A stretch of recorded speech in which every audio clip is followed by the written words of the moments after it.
Hi, everyone. It's Dr. Julie Gilbert along with Rachel Matthews. Hi, Rachel. Hello. Certified health and wellness coach extraordinaire. Yeah. I like that. Thank you. Yes. You're welcome.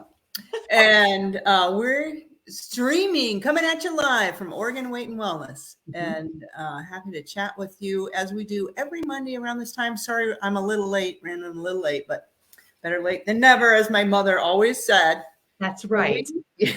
We're continuing our conversation about Michael Pollan food rules. And Rachel, what I love about this, we were talking a little bit before, is how consistent this is with what we've been learning on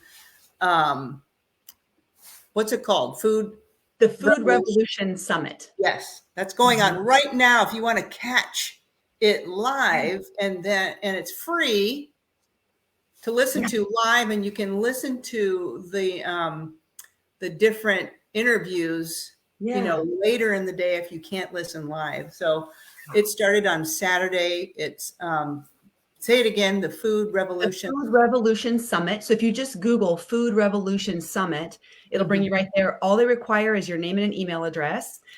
It's free, like you said. There are 3 interviews a day.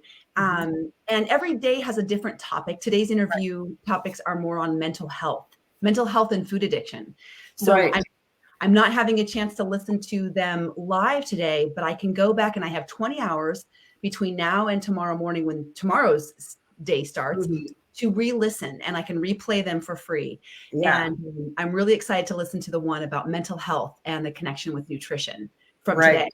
Yeah, and it's all about how food can help heal your body, and then whole food, right? And anytime and that's exactly what we've been talking about. Anytime you move from this, unfortunately, the standard American diet, that sad diet, to real whole food, mostly plants, which is what we're talking about. Your health is going to improve in so many awesome ways. So mental health, gut health, immune function, all the stuff. All the stuff. It's fascinating, and I guarantee you're going to learn something. You're going to be inspired by some of the testimonials and just the kindness. The John and Ocean Robbins, they are the 2 owners or father-son team, right? Father-son team. And I'm always it's interesting listening to their interviews. I'm always calmed by their voices and the kindness that they speak with, such like love and compassion. They really have a way with their words that I really appreciate. And just, it's really a great father-son duo, and lots to learn. So tune into that. I'm posting things like that on my Facebook groups to kind of give people reminders to tune in. So, but like you said, it does tie in with what we're talking about here. And we are on chapter 47. Take it away, Rachel. Okay. Chapter 47 in the Food Rules book. Eat when you are hungry, not when you are bored. Okay.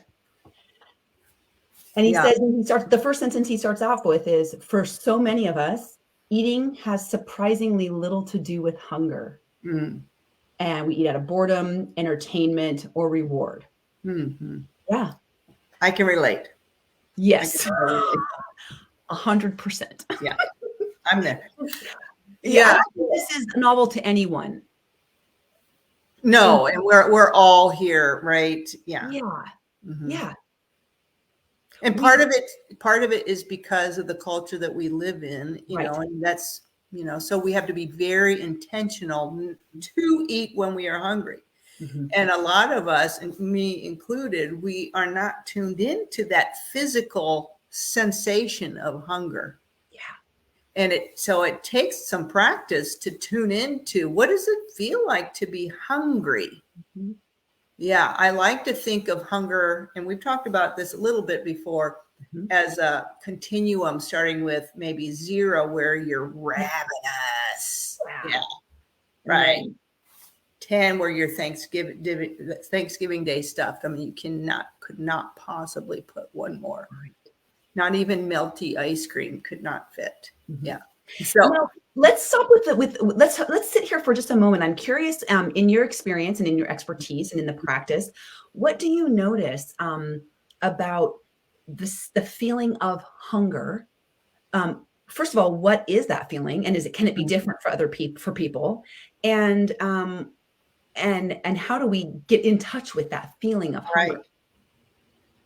Well, good question. I think it takes a lot of paying attention and tracking to begin with. So if I'm not really aware to begin with, then what I want to do is pay attention to when I'm eat, the time, what I eat, and the time that I eat it, what that feels like, and then tune in. I have to make myself tune in 1 hour after I've eaten. How do I feel? Oh, I can still feel stomach or food in my stomach. Yeah. You get that. So 2 hours after I've eaten, 3 hours after. I am purposefully tuning in, and I'm doing it intentionally every hour on the hour kind of a thing, until then, oh yeah, my stomach is empty. I'm feeling it growl. Yeah. Or I'm feeling low energy. Low energy. I'm feeling especially moody. I'm feeling, because sometimes, and what I've noticed with patients that I'm coaching with, they don't, they haven't been in tune with that hunger feeling for a really long time. For many people, they would say, I don't remember the last time I actually felt hungry. Right. The stomach growling.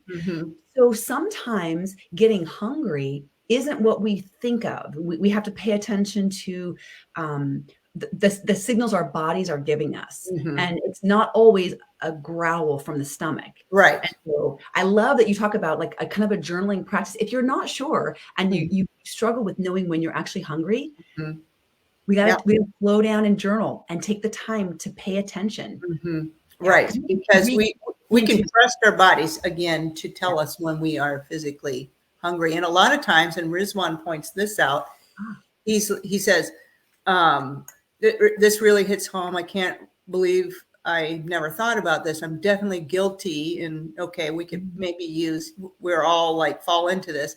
I often eat when I'm bored. And since it's out of boredom and not real hunger, it will turn out to be an unhealthy snack instead of something wholesome. So I really appreciate what he said there. And that is often the case, that if we're just walking through the kitchen, cues, since, a lot of us have been remote, so many cues of eating. There's a table there, there's the refrigerator, there's food on the counter, whatever. Cues, we're cued in, not by hunger, but by our environment. And then we just pick up something. And often it's not that healthy something. Yes. It's just because we're not really hungry. Yeah. And even cues we have to think about the people that we live with, or the people we spend a lot of time with. So if you're at work or if you're at home, we often take our cues from other people's behaviors. And they may be eating on a different routine than us. They may be eating more than us. Or choosing differently than us. But we get triggered, we get cued by that, and we don't think it through. We just see someone else eating, and then, oh, it must be time to eat. And our subconscious kind of leads us to the kitchen or leads us to the buffet table. And we're not really, cued into what is my rhythm. What are my hunger cues. That's exactly right. Yeah. Yeah. Or just driving home from work and big, Oh, yes. billboard or flashing light or the line through the drive-through. It's like, oh, that sounds like a good idea. Look what everybody else is doing. They're all lined up. I don't want to miss out. Yeah. Jump in.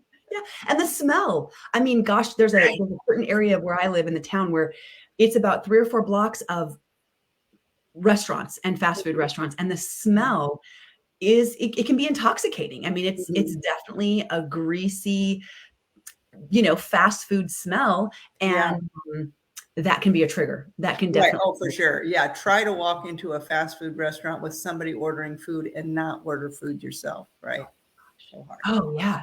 Well, yeah. Right. Although I have to say, I got sick and tired of, this might be TMI, walking into a certain store that housed a certain fast food place. And then, and the smell really started to turn me off. I don't know. Yeah. I mean, that's a great point. We find ourselves in stores now that have fast food restaurants in them. Mhm. And where we used to be able to go to just shop for what you're looking for, now you're being triggered by Mhm. foods and things. But all of this, really relates to, am I actually hungry? What are Right. my hunger signals? Yeah. I'm walking to the grocery store and I have to pass by the bakery and the Mhm. deli. And Mhm. it's a minefield to get to the Right. produce. You have to like, you Dodge know, so many bullets. Yeah. oh, yes, you have to be so strong. And heaven forbid if you do go in there when you're a little hungry, because then Right. it's really hard. Yeah. But this idea of hunger, and something else he says in the book, to asking yourself, but he says one old wives' tale is, if you're not hungry enough to eat an apple, then you're not hungry. So And I'm going to substitute that with broccoli. I'm going to take out the apple because sure. most of us could bite into a nice juicy apple. I'm going to throw broccoli in I there. like that. Yeah. Yeah. And I love the idea there that if you really feel like you are hungry and or starving or ravenous, or we use a lot of these words, would you sit down and eat some broccoli right now? Because if you were truly starving, my guess is you would. We Yeah. use that word really loosely. I'm starving. Right. Are Yeah. we starving? And yeah, would you be willing to eat some broccoli or a handful of nuts Right. or something else first? Right. Um, and it's Yeah. a way that we can communicate with our mind, that because sometimes as we're triggered and we're feeling cravings, it can start a lot of mental chatter. Uh, Hmm. and one of the strategies we use in coaching is to start a small with a habit of, okay, I'm craving this thing, or I want to eat this thing as entertainment or out of boredom. But first, I'll eat a small salad or a cup of Right. broccoli, or Oh. some cauliflower and bell peppers and hummus. And Hmm. it's not telling your mind you can't, because that can often be very triggering itself. And if we're Right. trying to change a bad habit, we have to start slow, tiny habits, small, doable steps towards something that's healthier. And Right. oftentimes when I do this, I find after a plate of veggies and hummus, I'm good, you Yeah. know? Or I wasn't really hungry to begin with, and I'm certainly not going to go grab the potato chips or the cookies. Right. Um, Yeah. yeah. Yeah. I'm going to read something that Oh, great. Cheryl says. Yeah. She said that it was a big change for her in the last couple of years. And then working, learning new tools and mindset shifts. Now she really doesn't eat until she feels that grumble in her stomach. So yeah, yeah. Sometimes, well, then she asks, should I eat even if I'm not hungry? If she goes a whole day without eating. Well, Mm, probably, sometimes we have hunger and then we ignore the hunger, and the mhm, hunger will eventually go away. You mhm. know, that True. that ghrelin hormone will rise and then fall. So I think the key there is there was probably some hunger, Mhm. maybe, I'm thinking, so that's when I'd go back to my journaling practice, Yeah. or yeah, and then, or sometimes there are other things that contribute to hunger or no hunger. Medications are a big one. Mhm. Yeah, and Mhm. so then I'd kind of review, maybe are there any medicines that I'm taking that are taking that hunger away Yeah. too much. So In which case, I guess the suggestion or an idea would be to be eating on a regular schedule, 4 to 5 hours. If the medications are taking the hunger away, or you're skipping your cues, what's the recommendation there? Is it kind of like, because we don't want to go unless you're purposefully fasting, unless you're fasting, yeah. right? We don't want to go, because then what happens if we've been 7, 8, 9 hours? Hmm. Um, and we skipped some of those hunger cues, Hmm. do we get into that hangry phase? Right, right. Yeah, you get into that food emergency, right? Where, Yeah, you're ready to, yeah, and you're kind of then crazed. right, then you're crazed, exactly, Mhm, and then mhm. yeah, eat, yeah, No. too much, yeah, Mhm, overeat, right. mhm, So yeah, you don't want to get a food emergency, and so a lot of times then people will have I know Dr. Mark Hyman, he talks about having some, walnuts over here, or, raw sunflower seeds over there, so that, if he doesn't have, for example, if I don't have complete control over my day, and a lot of us who are working, we don't. So I can't take that lunch exactly when, oh, here's my physical hunger now. I better, except that there's a meeting right now and I can't, and I'm not going to, right. Yeah. So, so having something to, a whole food to eat, when, so that you don't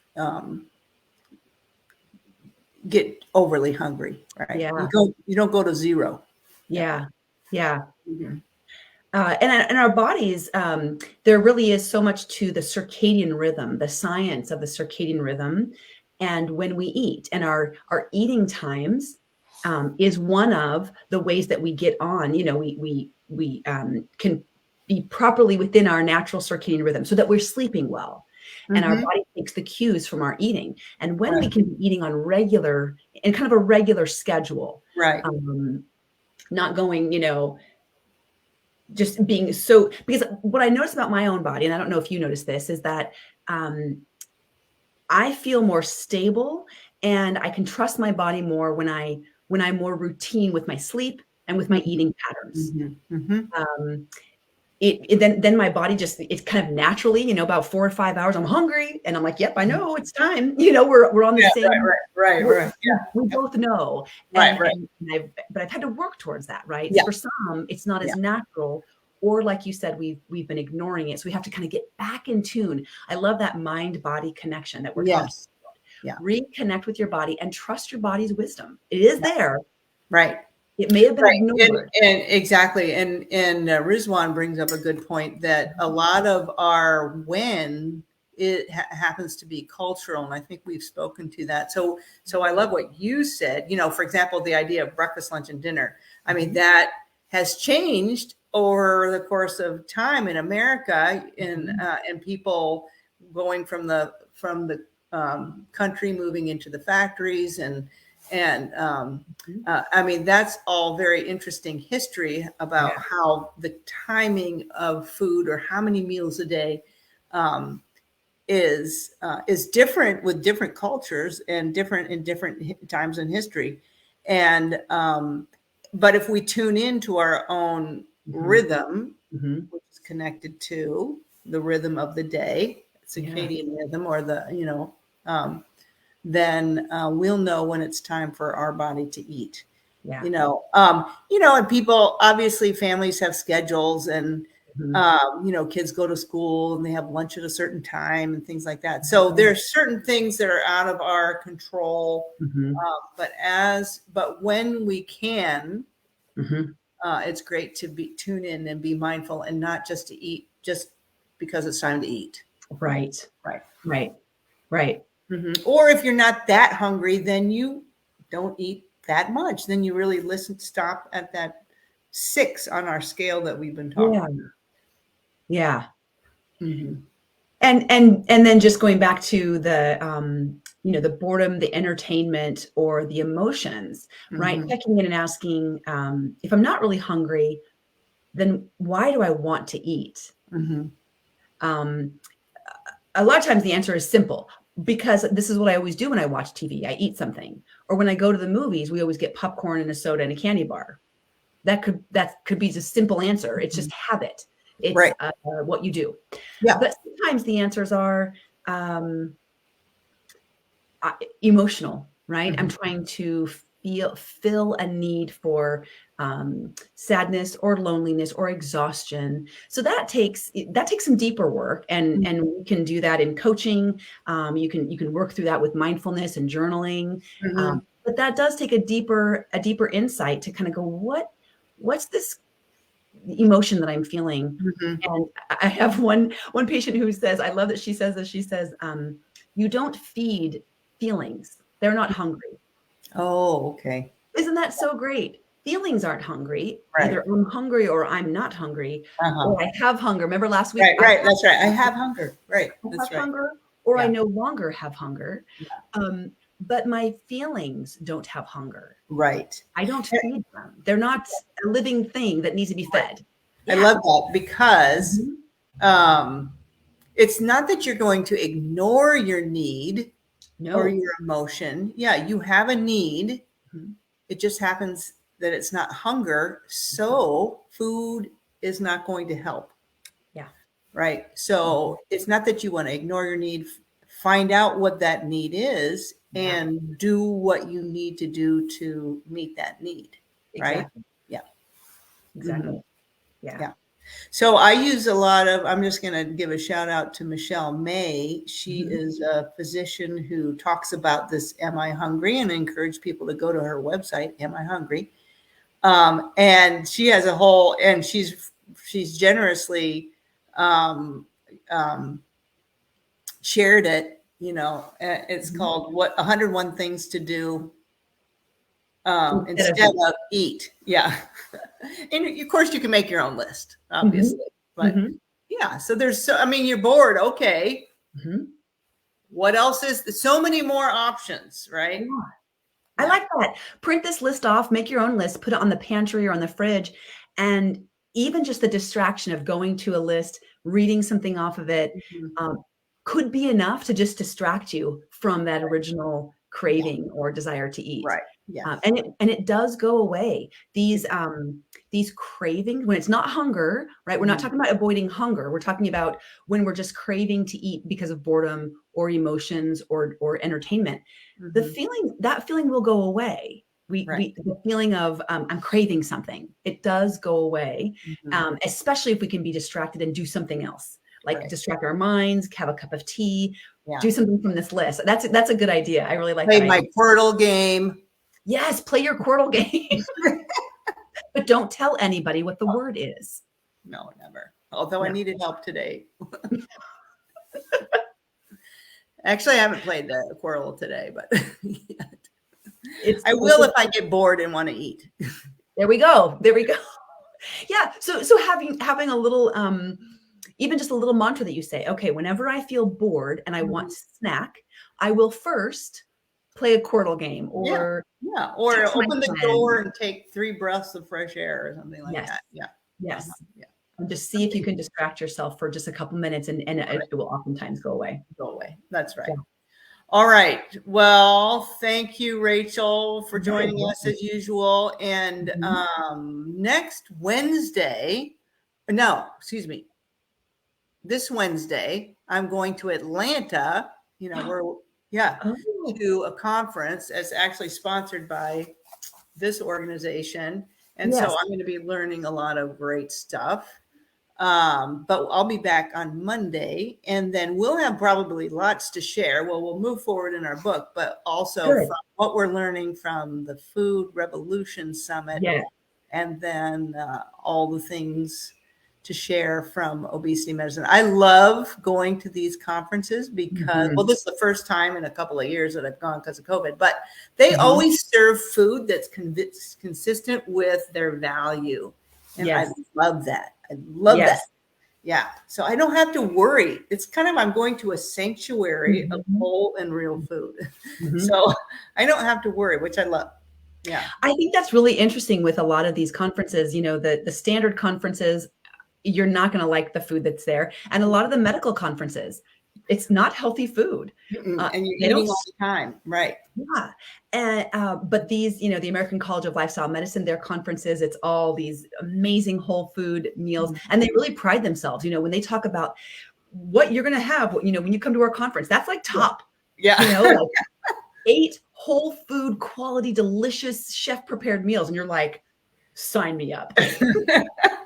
That's right. Yeah. All right. In Georgia. Thank you so much. All right. We'll talk to you soon. Bye, everybody. Stay healthy.